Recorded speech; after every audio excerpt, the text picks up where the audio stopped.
조금 긴데 제가 읽겠습니다. 오늘 사실 본문이 제가 그동안 좀 다루지 않았던 한참 몇 년 전에 다뤘던 이 느헤미야 말씀인데, 이 느헤미야서를 보려면 사실 느헤미야, 에스라, 예레미야, 학개 이거를 다 봐야 되는 건데, 그래서 좀 설명이 중간에 좀 들어갑니다. 그래서 여러분 대학생이니까 어렵지 않을 것 같아요. 한번 같이 말씀 보겠습니다. 느헤미야 8장 1절부터 12절 말씀입니다.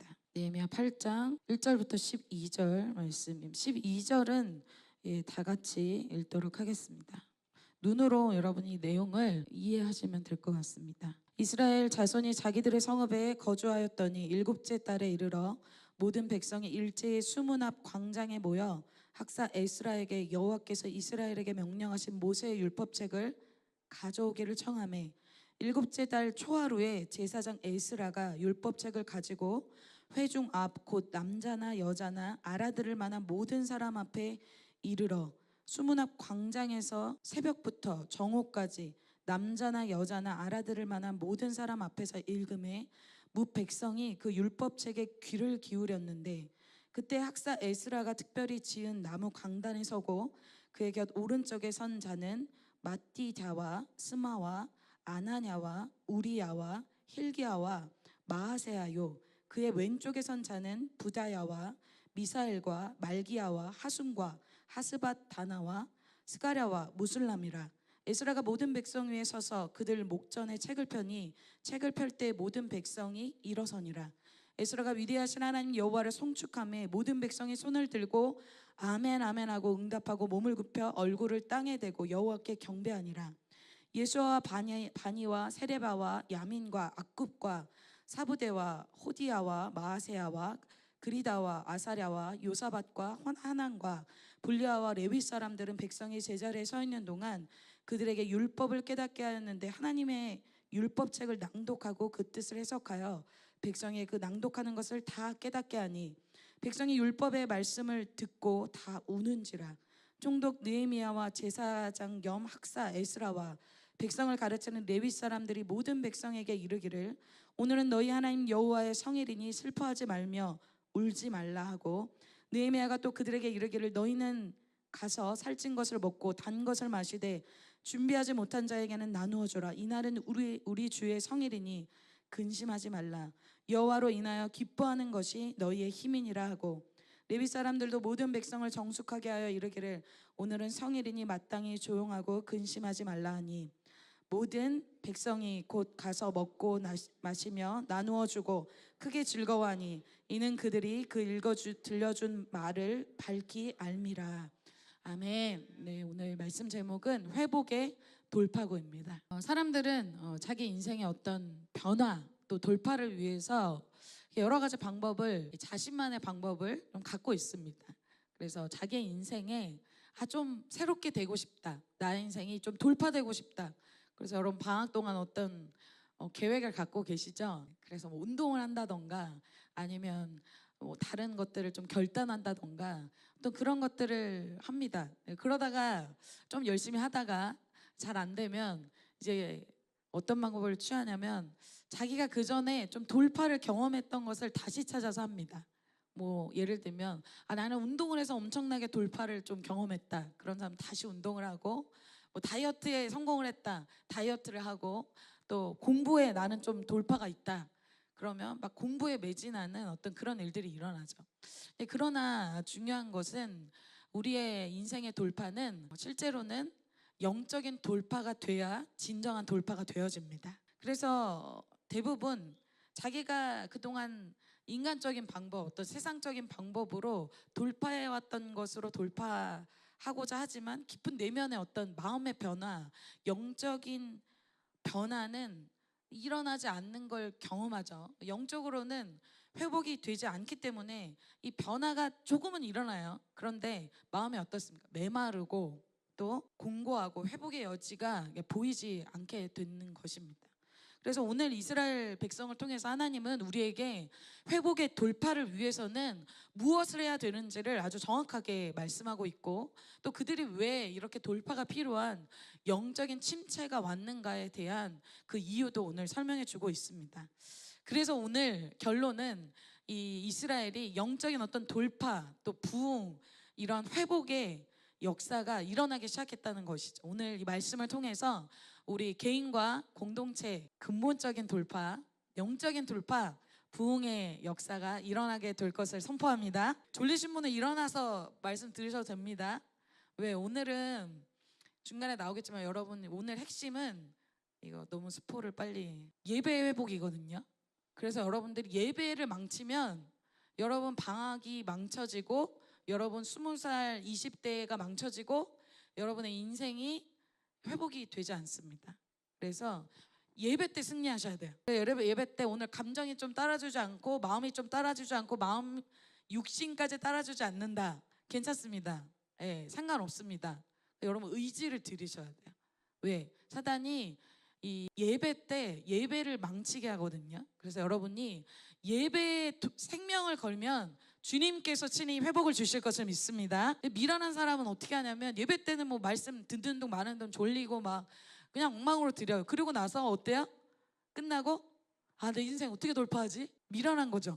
하나님이 돌파의 키를 주고 있는데 지난주에 얘기했죠. 로프를 던지고 있는데 몰라, 못 찾아. 여러분이 오늘 그 키를 그 로프를 받게 되는 시간이 될 줄 믿습니다. 오늘 이 이스라엘에게는 이 영적인 침체기 속에서 어떻게 하면 이렇게 영적인 회복, 부흥이 일어나는가를 오늘 우리에게 보여주고 있는데 사실 이 여정이 굉장히 깁니다. 그래서 우리가 보는 거의 여정은 역사적으로 보면은 이 솔로몬 때부터 쫙 이렇게 봐야 되는데 그걸 다 볼 수는 없고 짧게 설명을 해드리고자 합니다. 이들이 지금 처음에 우리가 봐야 될 것은 영적인 침체기가 어떻게 왔는지에 대해서 우리가 먼저 봐야 될 것 같습니다. 오늘 이야기는 어제 금요 HR 예배와 굉장히 좀 연결이 되는데 바벨론 이야기가 빠질 수가 없습니다. 여러분 처음 지었던 성전이 누구에 의해서 지어졌죠? 그죠? 솔로몬에 의해서 여러분 이제 맞추셔야 돼요. 제가 퀴즈를 몇 개 낼 겁니다. 솔로몬에 의해서 지어졌고 근데 솔로몬이 굉장히 실수한 부분이 있었습니다. 뭘 많이 뒀죠? 첩들을 굉장히 많이 뒀습니다. 이방 여인들을 많이 들어오게 하면서 이제 이스라엘에게는 어떤 것들이 많아졌냐면 이방 신들을 섬기는 것들이 굉장히 많아졌습니다.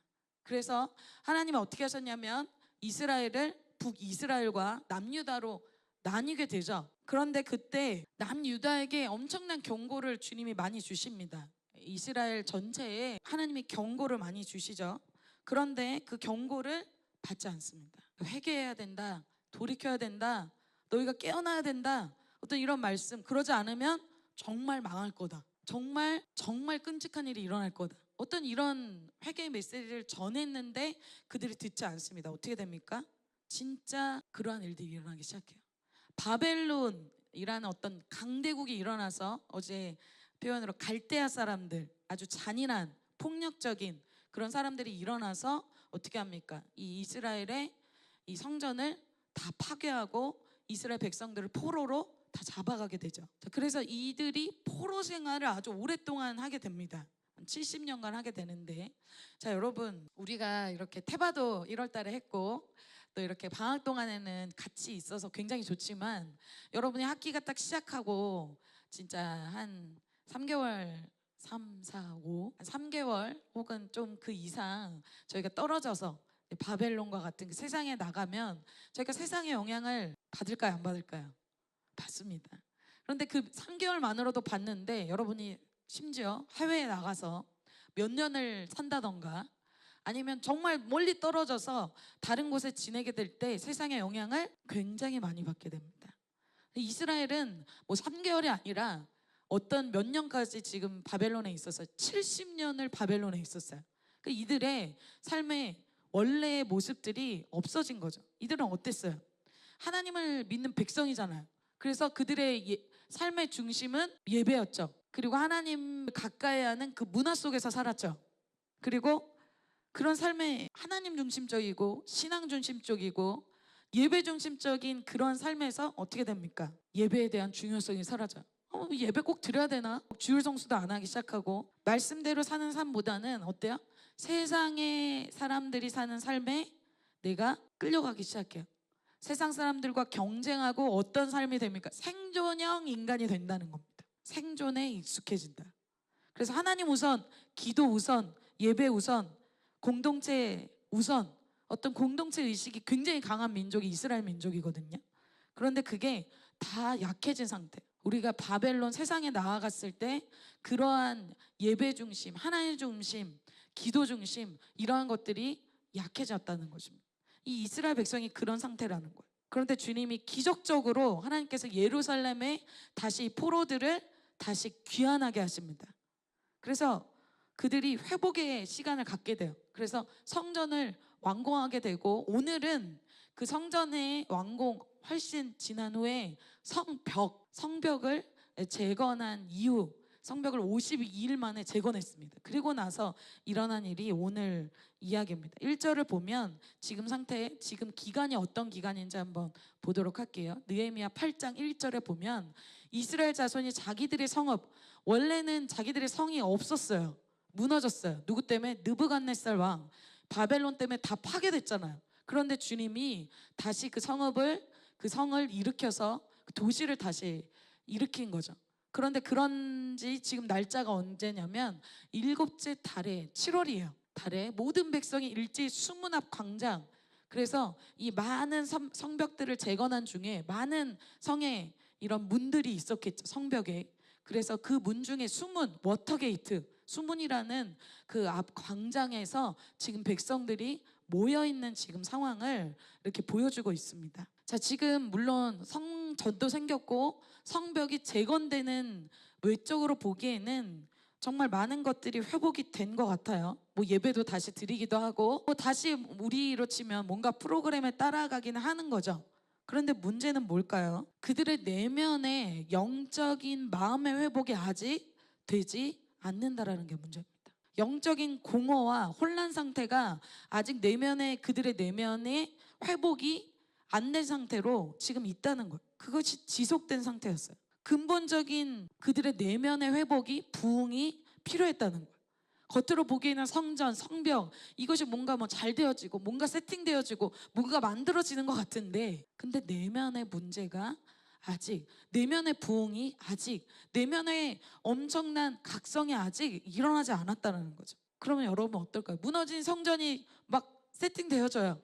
갑자기 막 대학부에 막 동아리방 여러 군데 생기고 막 저희 센터가 생기고 막 많이 생긴다고 쳐봅시다. 뭔가 되어져요. 그런데 우리 마음은 전혀 준비가 안 됐어요. 의미가 없다는 거죠. 그래서 내면, 마음의 영적인 것이 준비가 되지 않으면 새로운 어떤 프로그램, 새로운 것을 해도 마찬가지라는 거죠.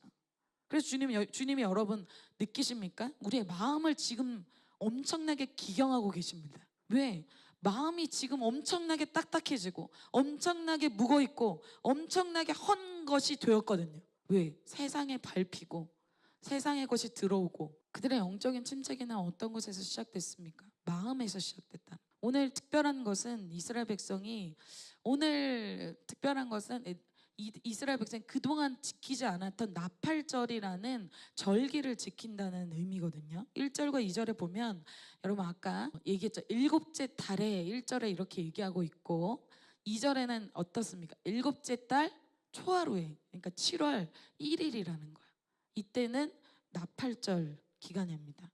이것이 무슨 뜻이냐면 이제 나팔절이 되어지고 나팔절 이후에는 초막절, 그들이 광야에서 초막을 짓고 이렇게 어려운 가운데 있었던 그것을 기억하는, 하나님을 기억하는 그러한 절기를 곧 지킵니다. 즉 이 나팔절은 어떤 의미냐? 회개와 영적 깨어남의 절기라는 것입니다.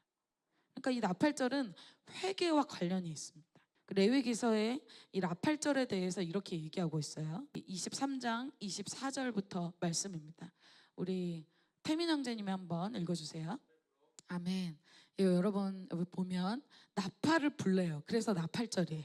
나팔을 뿌뿌뿌 이렇게 불면 이제 영적으로 깨어날 때입니다. 그리고 우리가 회개해야 될 때입니다. 어떤 이런 것들을 알립니다. 그래서 이 나팔절은 유대인들의 많은 절기 중에 회개에 관련한 굉장히 특별한 절기라는 것입니다. 그래서 하나님의 나에게 행하신 일들, 나에게 주셨던 어떤 약속들, 비전들, 그리고 하나님을 기억하는 그러한 특별한 절기라는 것이죠. 왜 그럴까요? 이스라엘이 그것을 다 잊어버렸기 때문에. 자기에게 주신 은혜들, 자기에게 주신 비전들, 자기에게 하나님이 행했던 것들, 이거를 다 잊어버렸어. 그래서 오늘 이 과정이 굉장히 깁니다. 이 과정이. 그래서 이거 예레미야를 같이 봐야 됩니다. 왜냐? 하나님이 이 예레미야를 통해서 이 바벨론을 멸망하기 전에 이스라엘 백성에게 하나님 마음이 어떤지를 예레미야 선지자를 통해서 이렇게 말씀하셨습니다. 예레미야 2장 2절, 가서 예루살렘의 귀에 외칠지니라. 여호와께서 이와 같이 말씀하시기를, 내가 너를 위하여 내 청년의 때 인애와 내 신혼의 때의 사랑을 기억하는, 주님이 첫사랑을 기억하신다. 곧 씨 뿌리지 못하는 땅, 그 광야에서, 그러니까 그들이 정말 척박한 때, 나의 인생에 정말 의지할 것이 없고 소망이 없을 때, 그때 너가 나를 따르지 않았냐. 그것을 주님이 예루살렘의 귀에 외치래요. 귀에 가서 외치라는 거야. 내가 너를 위해서 그 청년의 때, 그때 우리 그런 얘기를 했잖아. 우리 그때 그런 추억을 갖고 있잖아. 그 사랑을 나는 기억하고 있어. 그 시절은 환경적으로는 척박했죠. 광야예요. 씨 뿌리지 못하는 땅이에요. 그렇지만 하나님만 바라봤던 그때를 주님이 기억하라는 것이죠. 여러분이 입시하기 전에, 대학교에 들어가기 전에, 여러분이 캠퍼스에 정말 주님을 만났을 때, 첫사랑, 첫 십자가, 첫 용서 어땠습니까?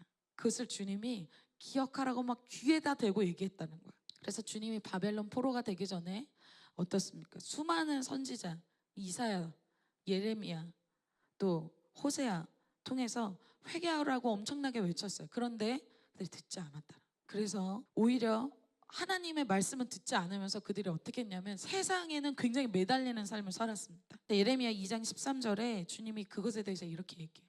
내 백성이 두 가지 악을 행하였더니 곧 생수의 근원이 되는 나를 버렸다. 그리고 스스로 웅덩이를 팠다. 하나님께는 막 매달리지 않는데 세상에는 막 매달려 있는 거야. 내 마음과 뜻과 정성을 다해서 세상에 막 매달려 있는 거야. 그래서 하나님이 바벨론을 통해서 징계하시죠. 그런데 주님은 징계가 목적이 아니에요. 징계만 하신 것이 아니에요. 포로기를 주시죠. 그럼 계속 너희들 그렇게 망해라, 노예가 되라, 포로 계속 살아라. 그게 목적이 아니라는 거예요. 왜? 주님은 회복이 목적입니다. 요즘 계속 회개에 대한 말씀만 들려서 요즘 우울한 것 같아요. 또 뭐 회개야 뭐 이렇게. 근데 여러분, 이런 징계의 시간, 나의 모습을 직면하는 시간 어때요? 내 영혼 속에 들어와서 내 땅을 막 딱딱하게 만든 거, 내 마음을 굳게 만든 거, 예배에 아무런 터치도 없게 만든 거, 그 땅을, 묵은 땅을 주님의 열심으로 막 기경하고 있는 것입니다. 그래서 그 영혼 속에 들어와서 타락하고 막 더럽혀진 그 영혼을 정결케 하는 과정을 주님이 겪게 하신다는 거죠. 그래서 하나님이 우리에게 징계의 시간을 주십니다.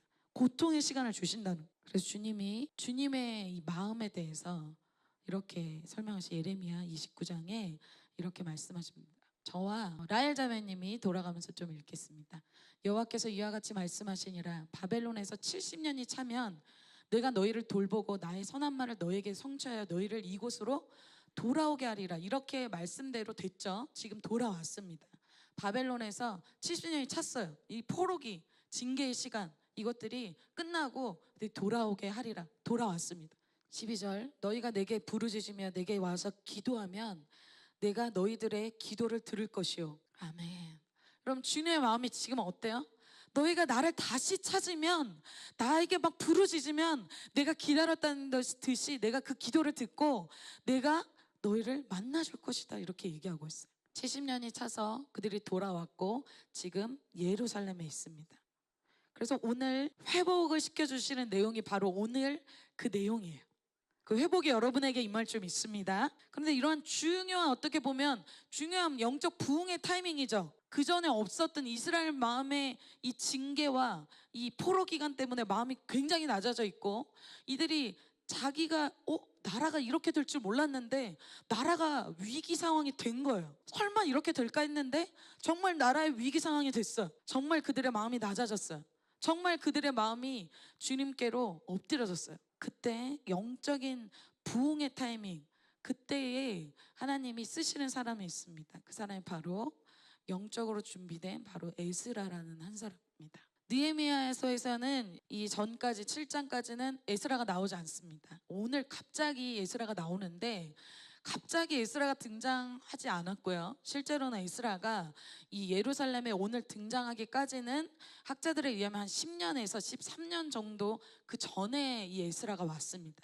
그러니까 에스라가 그 전에 이미 이 예루살렘에서 정말 이때를 기다리고 있었던 사람이라는 거죠. 자, 1절에 보면은 이 수문학 광장에서 성벽에 수문들이 막 세워진 그곳에 모여 있을 때 이제 백성들이 어떻게 합니까? 학사 에스라에게 여호와께서 이스라엘에게 명령하신 모세 율법책을 가져오기를 부탁했대, 청했대요. 자, 에스라에게 이 주님의 말씀, 이 율법책을 가져오라고 부탁한 거예요. 자, 에스라는 어떤 사람이면 정통 아론의 이 후손이에요. 제사장이죠. 학사 겸 제사장이 에스라입니다. 그리고 바사왕 아닥사스다 왕의 이 전폭적인 지원을 받을 정도로 정말 어떻게 보면 정부에서 일을 하는 사람이에요. 그러니까 사실은 에스라는 예루살렘에 오지 않아도 되는 사람이에요. 가문별을 보고 또 자기의 지금의 상황을 보면 누릴 것이 많은 사람이에요. 근데 에스라는 굳이 안 와도 되는 예루살렘을 지금 와 있다라는 거죠. 왜? 그의 결단이 있었기 때문. 7장 6절과 10절에 에스라에 대해서 이렇게 얘기하고 있습니다. 저와 건학사님이 한 절씩 읽겠습니다. 6절 건학사님 읽어주세요. 율법에 익숙한 학사일 뿐만 아니라 왕에게 구하는 것은 다 받는 사람이에요. 그런데 에스라가 결단을 합니다. 에스라가 여호와의 율법을 연구하여 준행하며 율례와 또 규례를 이스라엘에게 가르치기로 결심하였더라. 그러니까 이스라엘 백성의 지금 예루살렘의 성전이 건축되긴 했지만 이스라엘의 마음이 어때요? 지금 아직 완전한 회복이 안 됐잖아요. 성벽이 재건됐지만 그들의 정체성, 그들의 사명, 그들의 비전 그런 것들이 아직 마음의 회복이 안 됐다라는 거예요. 혼합된 그런 세력들이 그들 안에 아직도 여전히 가득하다는 거. 불순종이 아직도 가득하다는 거. 그러니까 어때요? 실제로 이렇게 이스라엘 백성이 말씀을 찾고 하나님께 영적으로 정말 근본적인 변화가 될 때까지 에스라가 그 시간을 위해서 10년을 기다린 거예요. 자기 10년을 투자한 거예요. 그때까지 에스라가 뭐 했을까요? 그가 준비된 거죠. 기다린 거죠. 자, 2절에 이렇게 얘기하고 있습니다. 7째 달 초하루에 제사장 에스라 율법책을 가지고 회중 앞 곧 남자나 여자나 알아들을 만한 모든 사람 앞에 이르렀대요. 여러분 사람들의 모습이 어떤지 3절에 이렇게 얘기하고 있습니다. 같이 한번 읽어볼까요? 자, 여러분 새벽부터 정오까지 이들이 정말 이 6시간 동안 뭐한 거예요? 지금 말씀 앞에 다 서 있어요. 이전에 볼 수 없었던 부흥이 일어나기 시작했어요. 에스라가 여러분 이 시간을 얼마나 기다렸겠어요? 이스라엘 백성의 회복과 부흥을 자기가 꿈꿔왔던 모습이 지금 펼쳐지고 있다는 거예요. 페르시아에서 바사왕 아닥사스사의 밑에서 좋은 거 버렸잖아요. 자기의 삶에 이렇게 백성들이 회복되는 걸 보기 위해서 왔어요. 자, 그 부흥의 현장 속에서 에스라의 심장이 어땠을까요? 드디어 여러분 여러분의 삶에서 여러분이 정말 보길 원하는 것들이 있습니까? 하나님의 부흥을 보길 원하는 것들이 여러분에게 있습니까? 여러분의 캠퍼스에서 보길 원하는 것들이 있습니까? 여러분의 시대 속에서, 여러분의 청년 세대 속에서, 여러분의 나라 속에서, 여러분이 꿈꾸는 그 열방 속에서 정말 꿈꾸고 있는 게 있습니까? 에스라는 꿈꾸는 게 있었고 그것을 보고 있다는, 그것을 이루는 걸, 성취되는 걸 보고 있었다는 거. 그런데 여러분, 만약에 에스라가 자기 앞날 지금 자기 앞에 눈앞에 있는 학업, 자기 있는 스펙 뭐 그런 것만 쫓아다녔다면 어떨까요? 다 자기의 당장 앞만 보고 쫓아간 사람, 그런 사람들 이렇게 하나님 때에 쓰임 받지 못합니다. 준비된다는 건 뭐예요? 여러분 예언적이라는 거죠. 그 사람이 체크메이트처럼 판도를 바꾸는 한 사람으로 그 사람이 갑자기 등장했다는 거죠. 그런데 갑자기가 아니죠. 준비되었죠. 예언적으로 준비됐다는 거. 예언적으로 준비됐다는 건 뭘까요? 자기 눈앞에 있는 지금의 사건, 상황, 사람, 시대의 흐름에 따라서 쫓아가지 않았다는 거. 뭘 쫓아갑니까? 말씀을 쫓아갔다. 하나님이 주신 비전을 쫓아갔다는, 하나님이 주신 사명을 쫓아갔다는, 그것이 가장 예언적인 삶이라는 거예요. 다니엘의 삶이 그랬죠. 여러분 다니엘이 바벨론 왕국에 가자마자 그가 왕의 진미를 거절하잖아요. 자기에게 좋은 혜택, 그런데 하나님의 기준으로 아닌 거, 자기 눈앞을 따라다니는 사람들은 자기에 있는 학업, 자기에 있는 스펙, 자기에 있는 어떤 좋은 기회들 주면 어떡합니까? 그거 뭐 고민합니까? 바로 그거 선택하죠. 그런데 그 앞에 있는 왕의 진미, 자기에게 있는 혜택, 유혹 때문에, 상황 때문에, 사람 때문에, 그 공간 안에 그 사람들의 흐름 때문에 하나님을 포기하는 일이 없다. 누가? 예언적으로 준비된 사람, 하나님의 기준에 따라서 사는 사람이 바로 에스라라는 거예요. 안 그러면 여러분 어떻게 돼요? 캠퍼스는 굉장히 분주합니다, 여러분. 캠퍼스에 자기 학업 진로와 스펙만 준비해도 정신이 없어요. 여러분 1학년 때 좀 여유로워요. 자, 2학년 때 되면 난리가 납니다. 3학년 때 시간이 없다 그래요. 왜? 세상에 가만두지 않거든요. 그 흐름 따라가기에 정신없게 만듭니다. 그럼 어떨까요? 그게 캠퍼스 흐름 따라서 하나님 놓치는 거예요. 세상 흐름 따라가다 하나님 놓치는 거예요. 세상적인 친구들 만나서 그 흐름 따라가다 놓치고, 종교적인 그런 친구들 함께 있으면서 그 흐름 따라 놓치고, 그런 삶을 살아간다는 거죠. 그러다 보면 하나님도 비전도 사라진다. 내가 왜 살아가지? 그냥 A뿔 받으려고 살아가는 거예요. 여러분 A뿔 받지 말라는 거 아닙니다. 공부 열심히 하셔야 돼요. 목표를 얘기하는 거예요. 다니엘이 눈앞에 왕의 진미 거절해요. 사람들 바보 같다고 생각했겠죠. 그런데 어떻게 됩니까? 다니엘이 왕이 3번 교체돼요. 왕이 4번의 왕까지, 고레스 원년까지, 고레스 왕까지 이 다니엘이 그 자리를 지키게 됩니다. 그 얘기는 뭐예요? 그 모든 방향이 돈에 따라서, 스펙에 따라서, 세상 흐름에 따라서 가지 않았다는, 그런 사람이 시간이 되었을 때 적재적소의 체크메이트처럼 딱 하나님의 이 부흥의 역사에 에스라가 쓰임받게 된다. 에스더처럼, 이런 오늘 학사 에스라처럼, 모세처럼 여러분 쓰임받게 되시기를 축복합니다. 여러분 한번 사는 인생에 정말 여러분 한번 그 시대 캠퍼스에 세상 흐름만 따라가다가 어떻게 보면 시대에 그냥 소비되는 인생이 아니라 그냥 뭐 공장의 부속품처럼 그냥 한 명 그냥 그렇게 소비되는 인생이 아니라 한번 여러분 하나님 앞에 준비되어져서 하나님 앞에 내 인생을, 여러분 금방 30대 되고 금방 40대 됩니다. 여러분 영원히 20대일 것 같죠? 아닙니다. 정말 눈 깜짝할, 여러분 어때요? 1학년 금방 지나갑니다. 여러분 이제 2학년 돼서 이제 내가 언제 선배가 됐지?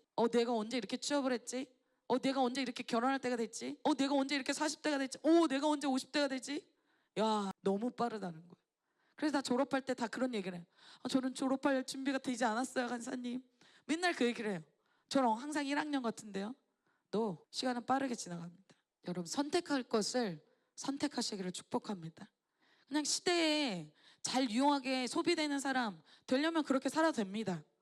뭐 그게 나의 인생의 정말 목표고 그게 정말 멋진이라고 생각하면 그렇게 사는 거예요. 그런데 하나님이 이스라엘을 그렇게 부르지 않았다는, 하나님은 우리를 그렇게 부르지 않았다는, 한번 사는 인생을 나의 지혜와 나의 계획대로 사는 인생이 아니라 한번 시대를 깨우고 정말 청년 세대를 깨우고 잠자있는 이런 영적인 잠들어 있는 자들을 깨우는데 우리를 하나님 부르셨다는 것입니까? 그래서 여러분 우리가 JCM 왜 합니까? 왜 굳이 나가가지고 고생합니까? 왜 지금 뭐 하고 있는 거예요? 여러분 왜 지금 토요일날 이렇게 잠잘 수 있고 마음껏 뭐 게임하고 놀 수 있는데 여러분 여기 왜 모이셨습니까? 뭐 하는 거예요 지금? 내일 그냥 주일 예배만 드리면 되잖아요. 뭐 하고 있는 거예요? 하나님의 부르심 때문이죠. 하나님이 우리를 시대를 깨우기 위해서, 이 청년 세대를 깨우기 위해서, 캠퍼스를 깨우기 위해서, 나라를 깨우기 위해서, 열방을 깨우기 위해서 우리를 부르신 것입니다. 나의 인생을 너무 조그맣게 그냥 공장의 부속품처럼 그렇게 살지 말라는 거. 하나님 그렇게 부르지 않았다라는 거. 나를 그렇게 작은 인생으로 부르지 않았다라는 거. 정말 답답하고 아쉬운 인생이 뭡니까? 왕의 자녀인데 거지처럼 사는 거예요. 구걸하면서 사는 거예요. 사람 눈치 보면서 사는 거예요. 얼마나 안타깝습니까? 이들이 영적으로 회복될 때 영적인 침체기에서 벗어나는 오늘 핵심적인 것은 바로 예배의 회복입니다. 그들은 하나님을 잊었잖아요. 찾지도 않았어요. 하나님만 의지하는 사람은 어때요? 여러분 예배의 생명을 건다는 거, 기도의 생명을 건다는 거예요. 오늘 말씀 받지 않으면 돌아갈 수 없다는 마음이 있다는 거예요. 오늘 기도 돌파되지 않으면 갈 수 없다는 마음이 있다는 거예요. 그런데 여러분 하나님만 의지하지 않으면 어떻게 돼요? 뭐 예배 못 드려도 되지, 뭐 나 나름대로 계획이 있는데, 기도 못 해도 되지, 뭐 그냥 내 생각대로 하면 되는데. 여러분 근데 막다른 골목에 있는 사람은 어때요? 주님 말씀하시지 않으면 절대 나는 지금 어떻게 할 수가 없다, 그런 사람 어때요? 하나님께 항복하잖아요. 항복한다는 게 뭐예요? 다른 꼼수를 부리지 않는다, 다른 방법을, 대책을 구하지 않는다라는, 그냥 오늘 주님 오늘 말씀하신 그대로 할게요. 오늘 기도할 때 안 만나주시면 못 갑니다. 이런 마음이 있다는 거예요. 그래서 저희가 예전에는 우리 학사님들은 저와 그런 시간을 보낼 분들이 있는데 우리 서동 형제님이 카톡에서 얘기를 했는데 밤샘 기도가 있었어요 예전에. 그래서 12시부터 그때 기억이 잘 안 나는데 12시부터 4시였나? 12시부터 6시였나? 5시간 6시간 기도했던 것 같은데 아무튼 그때부터 그 밤 12시에 기도 시작이에요. 그래서 다 준비를 해요. 시작이다. 주여 말. 그래서 아침까지 밤을 새면서 기도하는 거예요. 하나님께 막 부르짖어. 여러분 밤새면서 공부할 수 있잖아요. 아닌가? 위기의 때 밤새면서 할 수 있잖아요, 여러분. 몬스터 먹고 저희도 막 이렇게 막 몬스터랑 막 이런 거 먹고 이제 막 준비를 하는 거야. 밤새. 여러분 밤새서 공부도 하고 밤새서 놀기도 하는데 어때요? 밤새서 기도할 수 있겠죠? 분위기가 좀 이상한데? 하자는 것이 아니라 그렇게 했었어요. 그래서 밤새서 막 기도하고 아침에 막 비몽사몽간에 해가 돋는 걸 보면서 같이 이렇게 맥모닝 먹고 끝나고 같이 그랬던 기억이 있습니다. 자, 이스라엘 백성이 자기 인생의 탈출구, 회복의 어떤 돌파구, 그것을 이제 다른 것을 찾지 않는다라는 거예요. 그럼 어떻게 됩니까? 하나님이 왜 없다는 것을 알게 되잖아요. 그러면 여러분 그런 아직은 그 단계까지 안 간 사람은 어떻게 될까요? 내가 좀 더 노력하면 되겠지, 조금 더 뭐 시간 관리하면 되겠지, 내가 아직 좀 더 열심히 안 해서 그래, 그렇게 생각해요. 여러분 회복은 내 안에서 일어나지 않는다라는 것을 인정하시길 바랍니다. 여러분 아멘입니까? 내가 조금 해서 내가 뭐가 주체가 돼서 내가 조금 하면은 그것은 신앙이 아니에요. 어떤 게 필요해요? 외부에서 은혜가 필요하다는 거예요. 그 은혜를 주세요. 외부에서 하나님의 능력을 부어주세요. 그게 뭐예요? 기도라는 거. 그래서 하나님께 부르짖고 하나님의 말씀을 듣고자 하고, 그게 예배라는 거. 뭐 다른 돌파가 있는 분들은 말씀 잘 안 듣잖아요. 자기 나름대로 계획이 있는데. 그래서 여러분 어때요? 방법을 바꾸는 것이 아니라 방향을 바꿔야 된다. 내 안에 선한 것이 결코 나올 수 없고, 나는 정말 죄인이고 내가 노력한다고 해도 나는 결코 돌파를 이룰 수 없는 사람이라는 걸 인정하는 거. 내가 항복되는 거예요. 주님께 내가 진짜 아무것도 아니란 존재인 것이 항복되어져야 된다. 그런 사람이 예배에 올인할 수 있겠죠. 방법이 없는데 배수진을 치는 거예요. 나에게 선한 것이 없는데 내일 되면 난 또 죄질 텐데, 난 또 하나님 앞에서 또 말한 대로 선포한 대로 안 살 텐데, 못 살 텐데, 그걸 인정하는 거예요. 그럼 어떻게 돼? 하나님께 기도하기, 하나님 도와달라고, 말씀을 기다린다. 그래서 여러분 주님께서 우리에게 오셔야 됩니다. 성령께서 우리에게 오셔야 돼요. 예수님께서 우리에게 방문하셔야 돼요. 그럴 때 우리에게 변화가 있는 거예요. 우리 안에서 변화가 자체적으로 일어날 수가 없어요. 그걸 부르짖고 그걸 찾는 게 뭐예요? 그게 예배라는 거예요. 그래서 나팔절에 다 모여서, 나팔절 뭐 회개의 의미라고 얘기했잖아요. 다 모여서 하나님 저희가 잘못했고 저희가 항복합니다. 다시 주님 저희에게 와주세요. 그게 바로 오늘 이스라엘이 드린 예배. 자, 3절에 다시 보겠습니다. 새벽부터 밤샘 저희가 아까 얘기한 대로 정오까지 남자나 여자나 알아들을 만한 모든 사람이 읽었어요. 백성의 그 율법책에 귀를 기울였는데 이스라엘과 모든 백성 위에 서서 그들 목전에 책을 펴니, 책을 펼 때 모든 백성이 이렇게 말씀을 딱 귀를 기울였는데 어떻게 하냐면 이렇게 이스라엘가 온 거예요. 와가지고 백성에 서서 목전에 책을 폈대요. 책을 펼 때, 여기는 이때는 모세 오경이었겠죠. 책을 펼 때 모든 백성이 어떻게 했냐면 이렇게 앉아있지 않고 일어섰대요. 이 유대인들은, 이스라엘 백성은 저희와 굉장히 똑같습니다. 말씀 들을 땐 이렇게 앉아있고 기도할 땐 서서요. 저희도 이렇게 자 말씀 끝나고 자 일어서셔서 기도하겠습니다 이렇게 하잖아요. 이들도 똑같이 한다는, 말씀 들을 때 원래 이렇게 앉아있는 게 맞아요. 그런데 신기하게도 요번 지금 이스라엘 백성은 책을 펴자마자 다 일어섰어요. 그게 뭘까요? 하나님의 말씀에 대한 경외감이죠. 두렵고 떨림으로 듣는다는 거예요. 그들이 말씀 앞에 진지하고 하나님 향한 경외심이 생겼다. 앉아서 들어도 되는데 다 일어섰다는 거죠. 몇 시간 동안? 6시간 동안. 정오 밤샘. 여러분 우리는 누구 앞에 일어섭니까? 누구 앞에 일어서요? 여러분 누구 앞에 움직이지 않습니까? 한번 생각해 보세요. 그동안 이스라엘이 하나님 앞에 움직이지 않잖아요. 이렇게 일어서지 않았잖아요. 여러분 교수님이 여러분에게 무슨 말 하면 교수님 눈 똑바로 쳐다보고 잘 알아듣죠? 눈 마주치죠? 왜? 점수 잘 받으려고. 교수님을 경외하잖아요. 그런데 하나님께는 어때요? 그러시든지 말든지 찬양할 때, 예배 드릴 때 다르게 대한다는 거예요. 오히려 세상에 반응하고 세상을 존경하고 세상을 우러러보고 세상을 사모해요. 세상에 헌신해요. 하나님보다 세상을 크게 보기 때문에. 그 사람이 나의 인생을 좌지우지할 거라고 생각하기 때문에. 일면식 없는 유튜브의 말을 듣고 그것에 이해즉시 반응해서 순종해서 막 물품 사고 도전해보고 하지만 하나님 말씀에는 잘 기억이 안 나는데 말씀이 뭐였더라? 기억이 잘 안 나요. 그런데 유튜브의 말은 뼈에 새기고 이해즉시 수긍하고 교수님의 말은 생명처럼 여기잖아요. 그런데 그들이 그런 말씀을 무시할 때 바벨론의 포로가 되어져. 그리고 그들이 이제는 그 예언된 그 말씀이 정말 이루어지는 것을 70년 동안 목도했어요. 정말 이 말씀이 이루어지는구나. 하나님이 어떤 분인지를 깨닫게 된 거예요.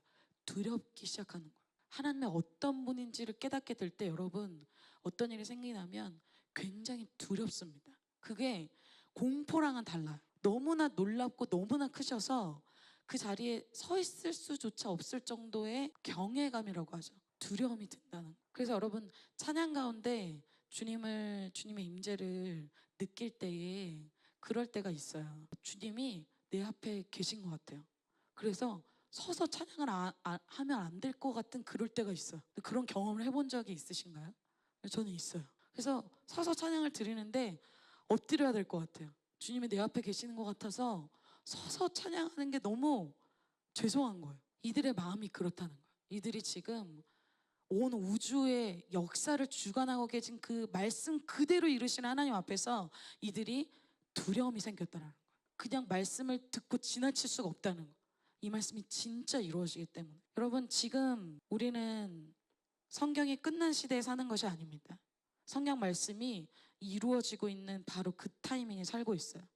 우린 마지막 때에 살고 있죠. 마지막 때에 주님이 예언한 이 모든 것이 아주 정확하게 이루어질 것입니다. 그리고 표를 받지 않으면 매매가 불가능한 그때가 반드시 올 것입니다. 마지막 때는 환난 중에 환난이고 그 창세 전부터 창세 이후로 그 전에도 없었고 그 이후에도 없을 환난이 시작될 겁니다. 그래서 여러분의 때는 저 때는 좋을 때가 아닙니다. 언젠가 좋아지겠지? 아닙니다. 여러분 처처에 전쟁이 일어나고 기근이 일어나고 그리고 말씀 그대로 다니엘이 본 그대로 계시록에 말씀하신 그대로 될 것입니다. 그렇다면 정말 예언적인 인생은 그 말씀에 따라 사는 인생이겠죠. 그래서 그 말씀 앞에 그들이 선 겁니다. 반드시 이루어질 그 말씀 앞에 서 있다는 거예요. 6절에 이렇게 말씀합니다. 에스라가 위대하신 하나님 여호와를 송축했대요. 그리고 모든 백성이 손을 들고 아멘 아멘 그것이 맞습니다. 그렇게 될 것입니다. 왜? 자기들 눈으로 봤잖아요. 말씀이 그대로 이루어지는 거 봤잖아요. 그러니까 아멘 아멘 하는 거. 몸을 굽혀 얼굴을 땅에 대고 여호와께 경배하니라. 하나님을 막 찬양하고 그런 하나님께 몸을 굽혀서 얼굴을 땅에 댔대요. 극도의 경외심을 표현한 거죠. 제가 방글라데시 갔을 때 여러분 방글라데시 갔던 분들이 있는데 방글라데시 갔을 때 이런 극도의 리스펙을 보여주는 그걸 본 적이 있어요. 진짜 이렇게 몸을 굽혀서 얼굴을 땅에 대고 인사하는 걸 본 적이 있어요. 그래서 선교사님 앞에서 완전히 거의 이렇게 엎드려져서 인사를 하더라고요. 그래서 제가 물어봤어요. 아니, 왜 저렇게 인사하죠? 이렇게 물어봤더니 자기 마음으로 진짜 리스펙하는 사람한테는 방글라데시 사람들은 그렇게 인사한대요. 그래서 거의 발에 입을 맞추듯이 거의 저희로 치면 절하듯이 우리 이렇게 절하잖아요 어르신들한테. 그러듯이 완전히 무릎 꿇고 완전히 이 바닥에 엎드려져서 그렇게 인사를 하더라고요. 그래서 진심으로 자기가 그냥 안녕하세요 이게 아니고 자기가 진심으로 마음에 우러나는 리스펙하는 사람한테는 그렇게 한다는 거예요. 제가 굉장히 인상 깊었습니다. 그런데 오늘 이스라엘 백성이 하나님께 그렇게 한다는 거죠. 여러분 우리는 나는 주의 친구 막 이렇게 주님이 저희를 친구처럼 대해주시죠.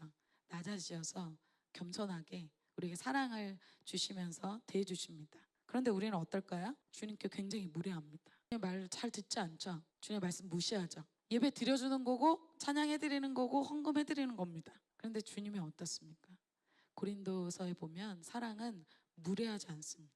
여러분 우리에게 주님이 생명을 주시고 용서를 주시고 자신의 생명을 바쳐서 영원한 천국을 주신 분이 되십니다. 그분께 여러분 어떤 대우를 해야 하겠습니까? 그분께 교수님보다는 어떤 사람보다는 더 높은 경배와 찬양을 올려드려야 되지 않겠습니까? 요한계시록에 천국에서 일어나는 예배의 모습을 보여주고 있어요. 24장로들이 보좌에 앉으신 이 앞에 엎드렸대요.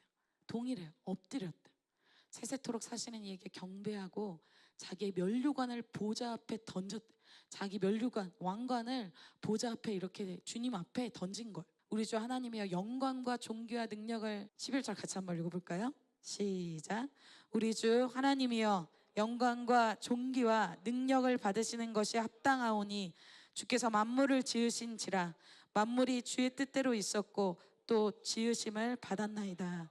아멘. 자, 여러분 이렇게 자기 면류관을 황제에게 드리듯이 이렇게 드리는 것은 로마 때에 있었던 일입니다. 정복된 왕들이 자기를 정복한 최고 왕에게 자기 왕관을 줍니다.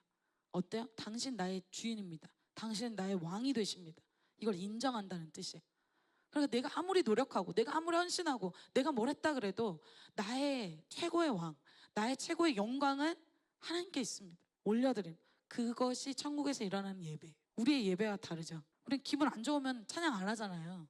오늘 좀 기분이 안 좋은데. 그런데 이들이 자세가 회복됐다는 예배 드릴 때, 여러분 사실 이스라엘 백성이야말로 이렇게 예배 드려야 되지 않겠습니까? 이스라엘 백성은 430년간 노예였어요. 그냥 놔뒀으면 죄의 노예로밖에 살 수가 없어요. 근데 주님이 강권적으로 애굽에서 구출해 줬잖아요. 그리고 그들이 변심하고 이렇게 주님 앞에서 말도 안 되는 모습으로 주님을 거절했을 때도 어때요? 주님이 다시 그들을 회복시켜 주시죠. 주님의 인내로 포기하지 않고 이들을 회복시켜 주십니다. 그렇게 배반하고 그렇게 변질되는데, 그래서 여러분 우리의 예배는 나의 나의 감정을 코너에서 노래 부르듯이 그렇게 찬양하는 게 아니에요. 나 오늘 좀 기분이 별로야. 그럼 찬양 안 하시는 분들 있죠. 오늘 좀 기분이 별로야. 예배를 막 드려요. 그게 아니에요. 영으로 주님께 내 기분이 어떻든지, 내 마음이 어떻든지, 내 몸 상태가 어떻든지 그 주님께 영광 올려드리는 게 예배인 줄 믿습니다. 우리의 예배가 그런 예배가 돼야 될 줄 믿습니다.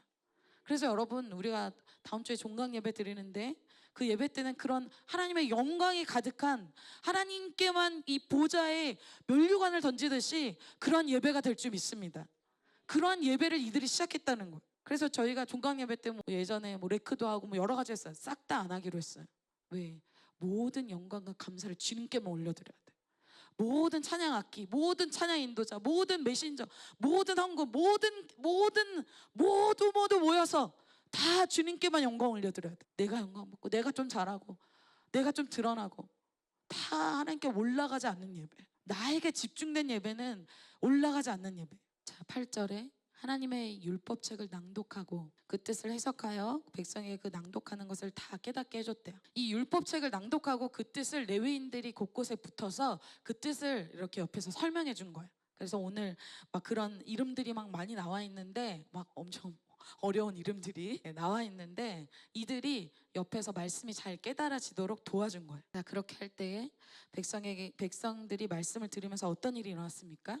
말씀으로 하나님을 만나기 시작했어요. 말씀을 들어도 기도를 해도 찬양을 해도 그동안은 이스라엘 백성이 죽은 시체 같았다는, 아무 반응이 없었다는 그들이, 그런데 오늘 주님의 말씀을 에스라가 풀어주기 시작할 때 어때요? 9절에 이렇게 얘기하고 있습니다.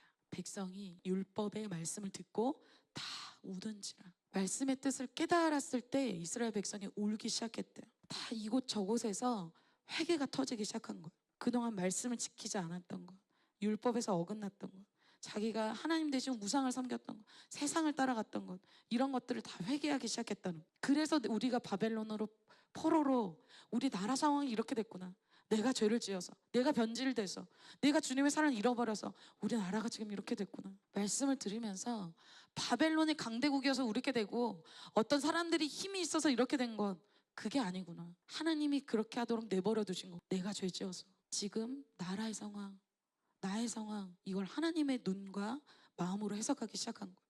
여러분 지금 우리가 나라적으로 어려움을 겪고 있습니다. 국가적으로 어려움을 겪고 있어요.